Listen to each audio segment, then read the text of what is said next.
بسم اللہ الرحمن الرحیم۔ شیخ العرب والعجم عارف باللہ مجدد زمانہ حضرت اقدس مولانا شاہ حکیم محمد اختر صاحب رحمۃ اللہ علیہ، یعنی میرے پیارے دادا جان رحمۃ اللہ علیہ کے دروس مثنوی پر مشتمل کتاب درس مثنوی مولانا روم، مجلس درس مثنوی 16 رمضان المبارک سن 1418 ہجری بمطابق 15 جنوری سن 1998 بروز جمعرات بوقت 6:30 بجے صبح در خانقاہ امدادیہ اشرفیہ گلشن اقبال بلاک نمبر 2 کراچی۔ گرز چاہے می کنی ہر روز خاک، عاقبت اندر رسی در آب پاک۔ ارشاد فرمائے کہ مولانا رومی فرماتے ہیں کہ اگر کسی کنویں سے تم روزانہ مٹی نکالتے رہو گے تو ایک دن تم کو پاک و صاف پانی مل جائے گا۔ اس شعر میں پورا سلوک ہے، اس شعر میں پورا سلوک ہے، پورا تصوف اور پوری فقیری ہے۔ جب میں معارف مثنوی لکھ رہا تھا تو اللہ تعالیٰ نے مجھے خواب میں اس کی شرح عطا فرمائی کہ پانی کھودتے وقت 4 منزلیں آتی ہیں۔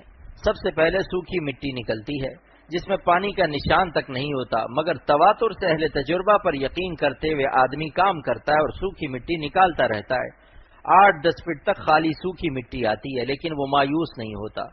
اس کے بعد جب مٹی میں تھوڑی تھوڑی نمی آتی ہے تو خوش ہو جاتا ہے کہ اب معلوم ہوتا ہے پانی کی منزل قریب آ رہی ہے۔ پھر اس کے بعد ایک زمانہ آئے گا کہ مٹی اور پانی 50-50% آنے لگتا ہے، یعنی آدھا پانی آدھی مٹی، جس کو کیچڑ کہتے ہیں۔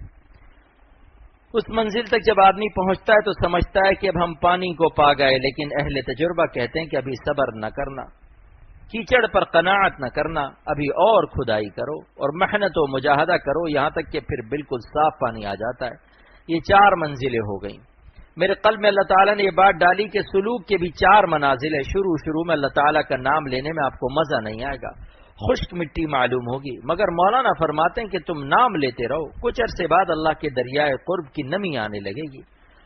آپ کے جسم کی مٹی اللہ کے نام کی تھوڑی تھوڑی لذت محسوس کرنے لگے گی، اس وقت آپ خوش ہو جائیں گے کہ منزل قریب آ رہی ہے۔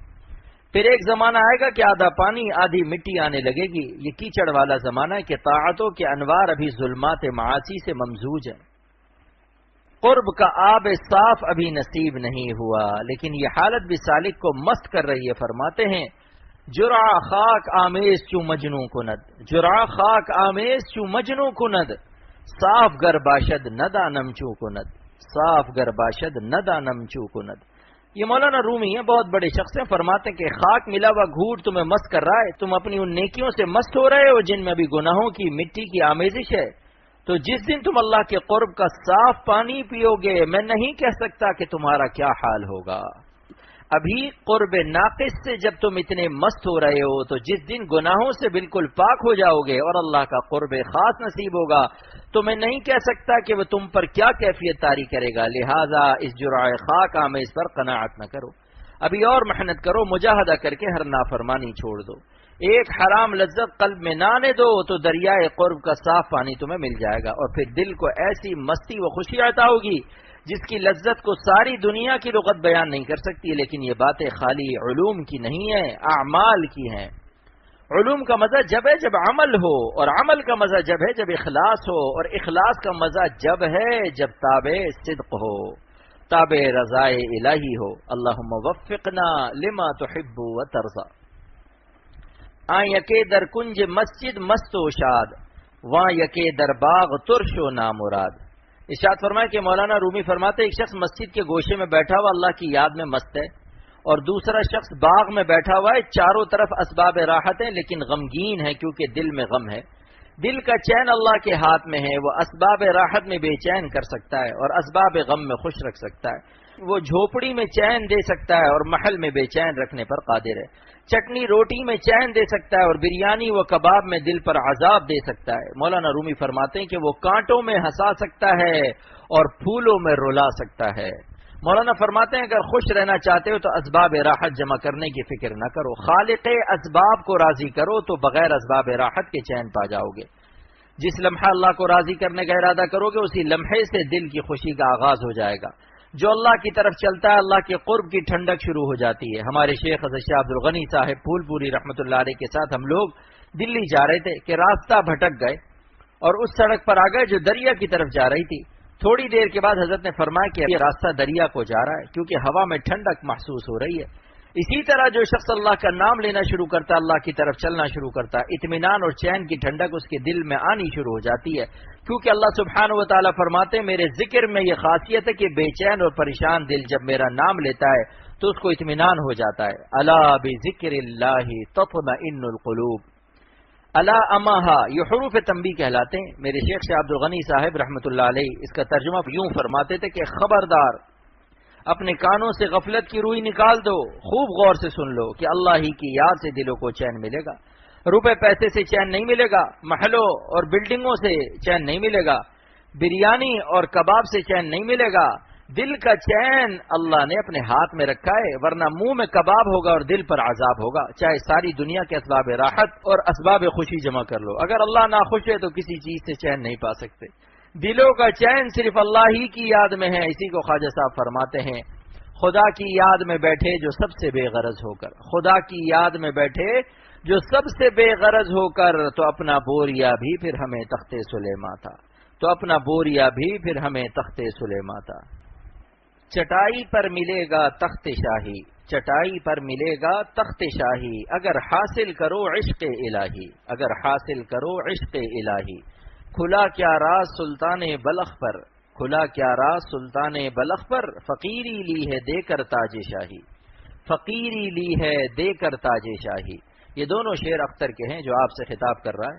تو معلوم ہوا کہ اللہ کی یاد سے قلب کو اطمینان نصیب ہوتا ہے، لیکن اللہ کی یاد کیا ہے؟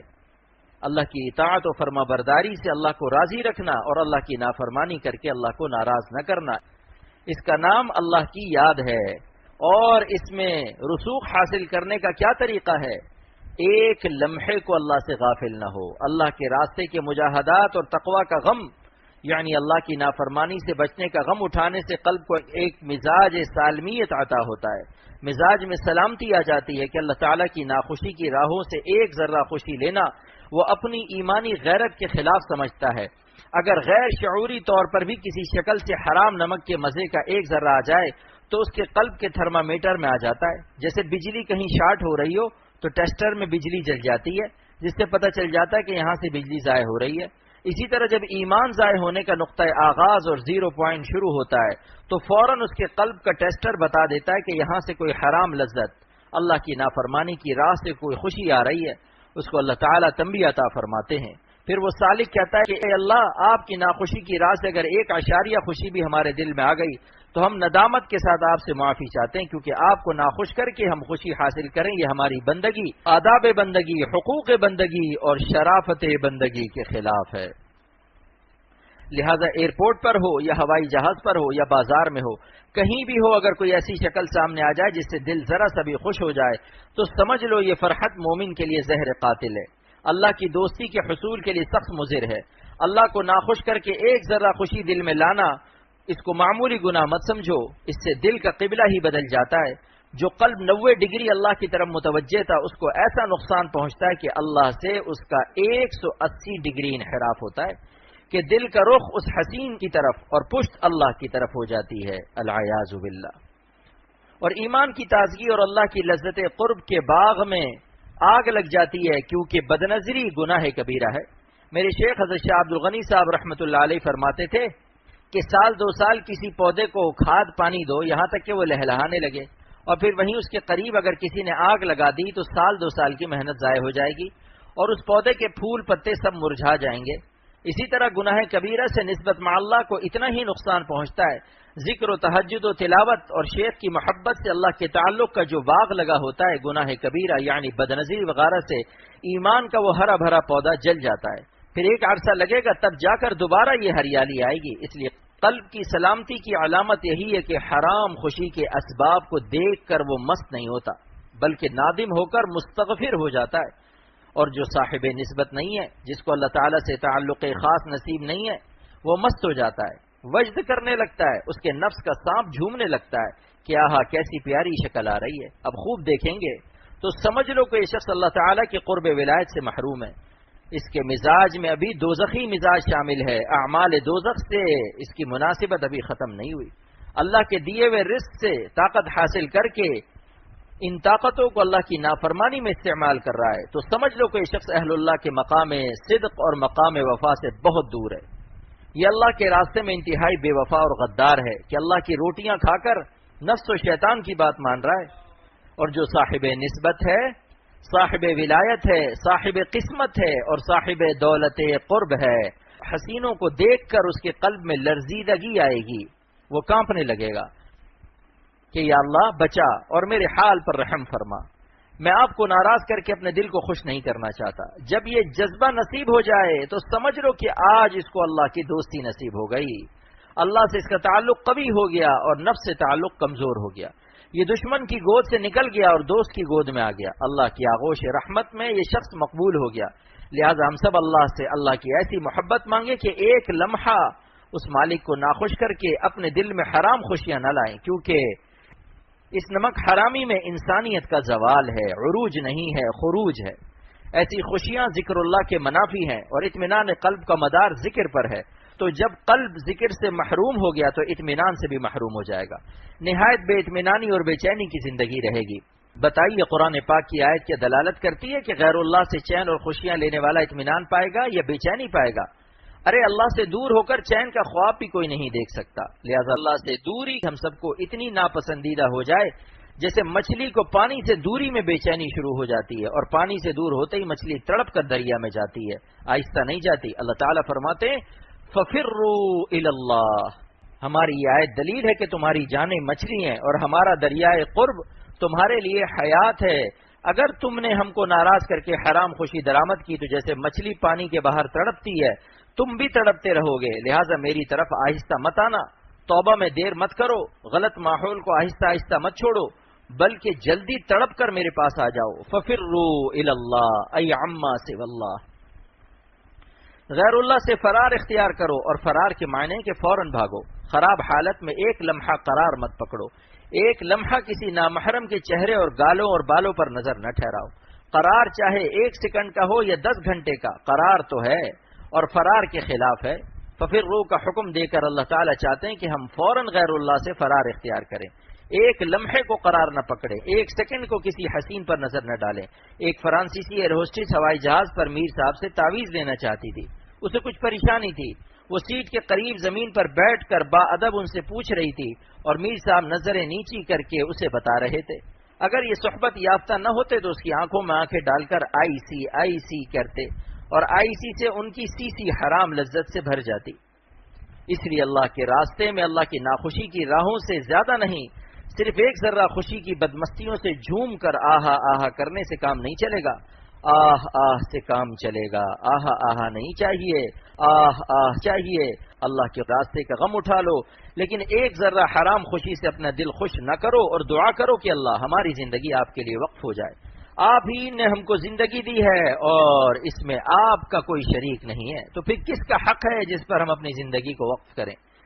جب اللہ ہی نے ہمیں حیات دی ہے تو اللہ کے لیے ہی ہماری حیات وقف ہونی چاہیے. لیکن ہم اپنے اجزاء تو وقف للہ کرتے ہیں. مثلا کتاب دے دی، پیسہ دے دیا، غلہ دے دیا اور محتمم سے کہہ دیا کہ یہ وقف للہ ہے، مگر ذرا اپنی ذات کو بھی تو وقف للہ کرو. خیرات تو وقف للہ کرتے ہو، حیات کو بھی تو وقف للہ کر کے دیکھو. ایسا بے مثل مزہ پاؤ گے کہ بھول جاؤ گے ساری بدمستیاں اور مردہ خوریاں اور جسم کے گراؤنڈ فلور کی گندگیاں.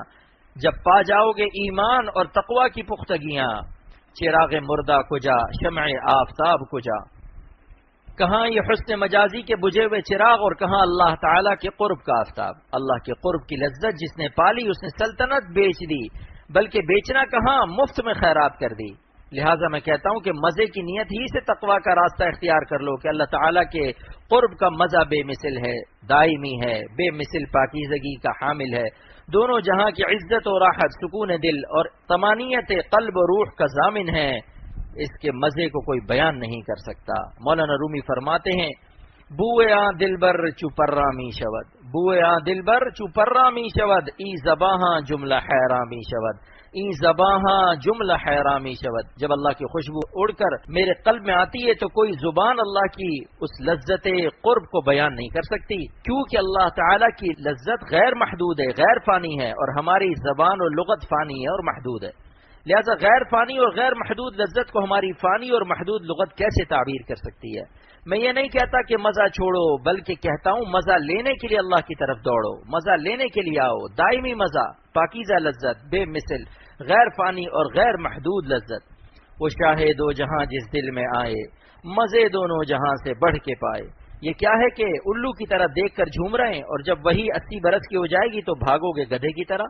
حمر مستنفرہ فرت من قسورہ، یہ بھاگنا اہل اللہ کا بھاگنا نہیں ہے۔ اس وقت تو کافر بھی بھاگ جاتا ہے جب حسینوں پر بڑھاپا آ جاتا ہے، تو کیا یہودی اور عیسائی ان کی طرف دیکھتا ہے؟ اگر بڑھاپے کے بعد بھاگے تو کیا کمال کیا۔ عین عالم شباب میں جب کہ شباب حسن لہلہا رہا ہو، اس وقت نظر بچا کر اپنی ولایت اور اللہ کی دوستی کا ثبوت پیش کرو، تب معلوم ہوگا کہ آپ کے اندر کچھ ہے، اور بڑھاپے کی فنائیت اور زوال حسن پر آپ کی نظر ہے، اور یہی دلیل ہے کہ آپ کو دولت لا زوال حاصل ہے۔ جو بندہ معرض زوال لذتوں سے بچ جائے تو یہی دلیل ہے کہ اس کے قلب کو اللہ تعالی نے دولت لا زوال سے نوازا ہے۔ یہ مضامین اولیاء اللہ تعالی اپنی رحمت سے سامعین کی خاطر عطا فرماتے ہیں۔ کتنے محدثین اور علماء اس وقت یہاں بیٹھے ہیں، اور یہ لوگ کتنی تکلیفیں اٹھا کر مختلف ممالک سے ہزاروں میل سے آئیں، تو ان کی قسمت سے دسترخوان پر تقوی اور قرب الہی کی عمدہ بریانی نہیں آئے گی؟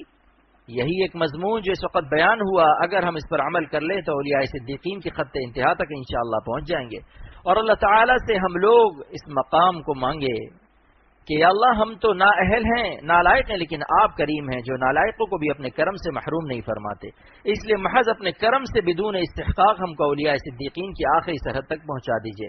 بر کریمہ کا رہا دشوار نیست، بر کریمہ کا رہا دشوار نیست، چوں عنایاتت شود با ما مقیم کے بود بے میں ازاں دزد لئیم، چوں عنایاتت شود با ما مقیم کے بود بے میں ازاں دزد لئیم۔ اے خدا اگر آپ کی عنایت اور محبت اور آپ کی رحمت اور مدد ہمارے ساتھ مقیم ہو جائے، مقیم کا لفظ کیوں فرمایا؟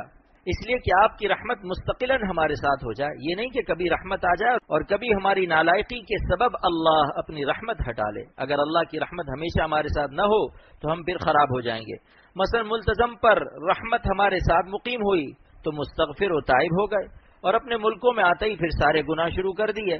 رمضان میں تو ولی اللہ ہو گئے، اور عید کا چاند دیکھتے ہی شیطان بن گئے اور تقوی کا لبادہ اتار کر پھینک دیا۔ یہ دلیل ہے کہ ہماری شامت اعمال کے سبب دوام عنایت حق ابھی ہمیں حاصل نہیں۔ اسی لیے سرور عالم صلی اللہ علیہ وسلم دعا فرماتے ہیں، اللہم انی اسألک العافیۃ و دوام العافیہ والشکر علی العافیہ۔ اے اللہ میں آپ سے عافیت مانگتا ہوں اور دوام عافیت مانگتا ہوں، اور عافیت پر شکر کی توفیق مانگتا ہوں۔ ملا علی قاری نے شرح مشکات المسمى بالمرقات میں عافیت کے معنی لکھے ہیں، السلامۃ فی الدین من الفتنۃ والسلامۃ فی البدن من سیء الاسقام والمحنہ، یعنی دین سلامت رہے گناہوں سے، اور بدن سلامت رہے برے برے امراض سے اور محنت شاقہ سے۔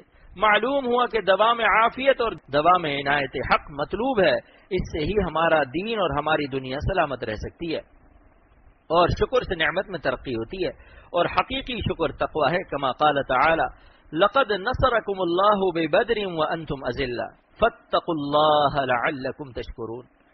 اللہ نے بدر میں تمہاری مدد کی جبکہ تم نہایت کمزور تھے، پس تم تقوی اختیار کرو تاکہ تم شکر گزار بندے بن جاؤ۔ پس جو چاہے کہ اللہ تعالیٰ کی عنایات دائماً اس کے ساتھ مقیم ہو جائے تو اس کا طریقہ تقوی ہے۔ تو مولانا فرماتے ہیں کہ اللہ اگر آپ کی عنایت و مہربانی و رحمت ساتھ مقیم ہو جائے، یعنی دائماً ہمارے ساتھ رہے، دوام عنایت نصیب ہو جائے، ایک لمحہ بھی ہم آپ کی عنایت سے محروم نہ ہو، تو پھر اس چور اور کمینے نفس و شیطان سے ہمیں کوئی خوف نہیں، پھر یہ ہمارا کچھ نہیں بگاڑ سکتے، کیونکہ جس کو اللہ رکھے اس کو کون چکھے، اور جس کو اللہ نہ رکھے ساری دنیا اس کو چکھے۔ یہ آخری جملہ اس محاورے میں احکر کا اضافہ ہے۔ آب خوش را صورت آتش مدے اندر آتش صورت آبی منہ۔ مولانا رومی فرماتے ہیں کہ اللہ پانی کو ہمیں آگ نہ دکھائیے، یعنی گناہوں کی وجہ سے آپ دلوں کو اور آنکھوں کو بدل دیتے ہیں جس سے خلاف حقیقت نظر آنے لگتا ہے، لہذا ہمیں ایسے عذاب سے بچائیے کہ آپ کا راستہ اور آپ کے اولیاء کا راستہ جو پانی کی طرح صاف شفاف اور حیات بخشے ہمیں آگ کی طرح خوفناک اور خراب معلوم ہونے لگے، اور آگ میں ہمیں پانی نہ دکھائیے، یعنی نافرمانی اور گناہوں کا راستہ جو جہنم کی آگ کا راستہ ہے اس کو ہمیں لذیذ اور راحت انگیز نہ دکھائیے۔ ایسا نہ ہو کہ گناہوں کی نحوست کی وجہ سے ہم تقلیب ابصار کے امتحان میں مبتلا ہو جائیں اور گناہوں کی لذت کے فریب میں آ جائیں، کیونکہ حدیث پاک میں ہے کہ حجبت النار بالشہوات، کہ جہنم کی آگ کو شہوات اور لذات نفسانیہ کے پردے سے چھپا دیا گیا ہے، جو اس پردے کو چاک کرے گا جہنم میں جا گرے گا، لہذا گناہوں کے اعمال میں ہم کو لذت اور مستیاں نہ دکھائیے ورنہ ہم برباد ہو جائیں گے، کیونکہ گناہوں کی وجہ سے عقل خراب کر دی جاتی ہے، پھر گناہ اس کو نہایت لذیذ معلوم ہونے لگتے ہیں اور اس لذت کے اندر جو کلفت چھپی ہوئی ہے اس کا احساس نہیں رہتا۔ یہ اس وجہ سے ہوتا ہے کہ گناہوں سے عقل میں فتور آ جاتا ہے اور نیکیوں سے اور تقوی سے عقل میں نور آتا ہے، جس کی وجہ سے نیک اعمال اس کو لذیذ معلوم ہوتے ہیں اور اللہ کے راستے کی تکلیفوں میں اس کو مزہ آتا ہے، کیونکہ جانتا ہے کہ حجبت الجنت بالمکارہ، جنت تکلیفوں سے ڈھانپ دی گئی ہے۔ اے اللہ ہمارے گناہوں کو معاف فرما دیجئے اور تکلیف ابصار کے عذاب سے ہمیں محفوظ فرمائیے، حق کو حق اور باطل کو باطل دکھائیے۔ رب لا تجعلنی بدعائک شقیا، وصلی اللہ تعالی علی خیر خلق محمد وآلہ وصحبہ اجمعین برحمتک یا ارحم الراحمین۔